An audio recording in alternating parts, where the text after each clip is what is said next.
Hey friends, my name's Amanda. If you know me, it's probably from my woodworking, but surprise, I have other hobbies. Since I started this channel a while ago and I haven't really used it, I decided that I wanted to use it for my photography. I recently upgraded my camera. I'm coming from a 5D Mark IV. So you're probably wondering why I picked the R7 because the R5 would seem like the natural upgrade.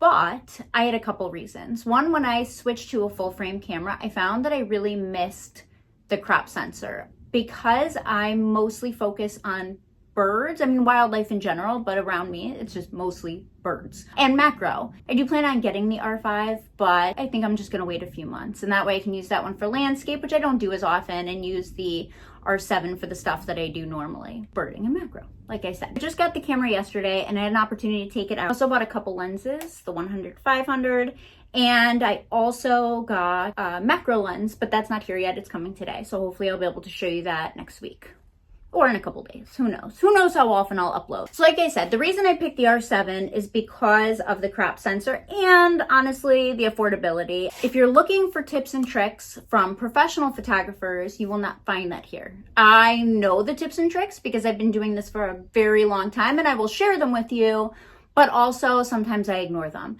So when I'm taking pictures, for instance, the rule of thirds, there's kind of like a rule about how it's supposed to, there's kind of a rule about how you're supposed to set up your shot, which is called the rule of thirds, right? But I don't always follow that because I don't think it's necessary. I'm probably never going to be in National Geographic, although that would be a dream. I do this for fun because my woodworking is also a hobby that I turned into an actual job. So I already have a job. I don't feel like I want another job.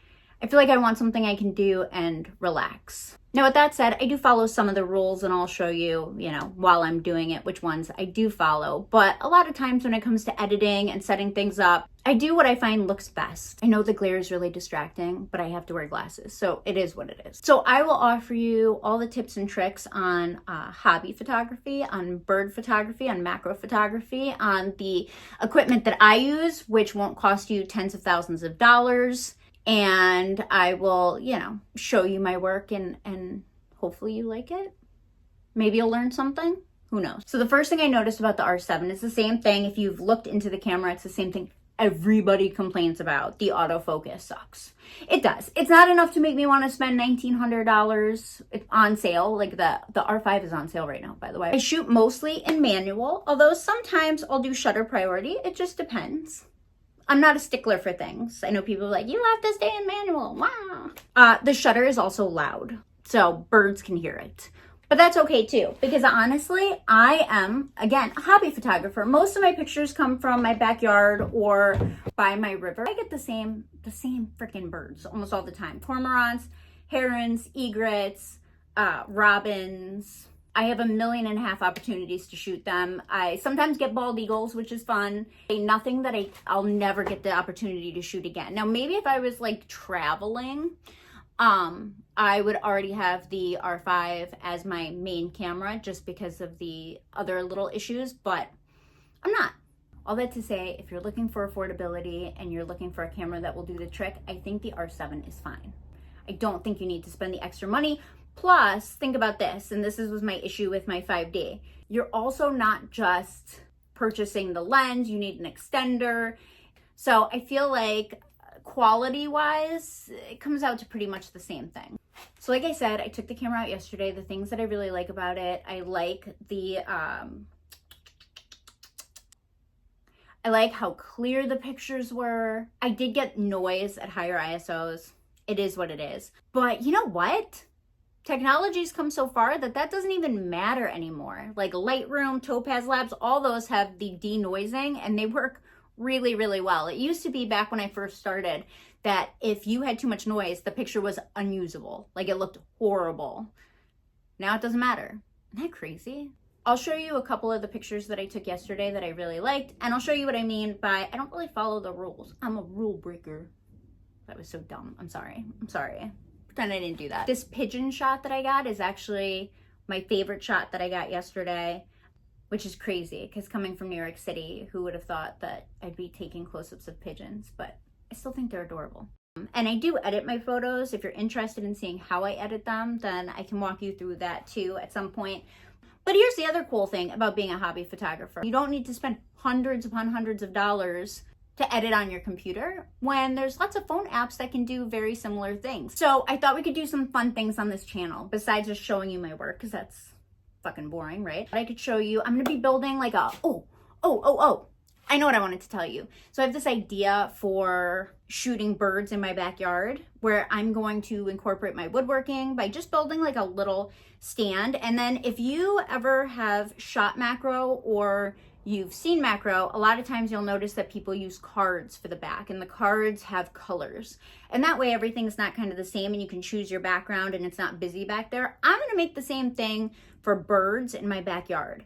That way I can get beautiful backgrounds, beautiful colors, and every shot I get of, say, a robin or a blue jay will be different. The other thing is I'll show you what my macro setup is once I get the new lens. It's very simple. I don't spend a lot of money on equipment. Well, that's not true. Okay, let me rephrase that. I don't spend as much as other people spend on equipment. Once I have my bird setup built, once we build that, we can do it together, then I'll go ahead and show you how that works so that you can build one too. Oh my God, the train, never ending. There were garbage trucks and there were trains. So once I get the bird stand set up, I'll walk you through how I made it and what I did. I'm just planning on painting the backgrounds. I'm just planning on painting the backgrounds. I'm not doing anything fancy. It'll be fine because I'm going to keep my aperture low, so it should be blurred anyway. Just to give you an idea of where I'm coming from, I started with a Canon 100-400, and then when I started my woodworking business back in 2020, I wanted some money for startup and to live on, so I went ahead and I sold that lens, and I got myself the Sigma 100-600. I don't like it. I never liked it. I hated it. So when I got my new camera, it was a perfect opportunity. Piece of sawdust. It was a perfect opportunity to go ahead and go back. Do you guys have a Sigma? Do you like it? So that's my story. That's my little mini review so far of the R7 after only having it for a day. Follow along if you want to see the build that I'm going to be making for the birds. Follow along if you're interested in macro photography and want to see my setup, because I'll be doing that next week. Or if you're just interested in photography in general, just come keep me company, because I have nobody to talk to about this stuff. Hundreds of thousands of people to talk to about woodworking, but absolutely nobody to talk to about photography. So even if you see me doing something and you have suggestions, I'm always open to it. Again, I'm not a professional. I'm just out here having fun, doing what I think looks good. So hopefully you continue tuning in and we can have some fun together.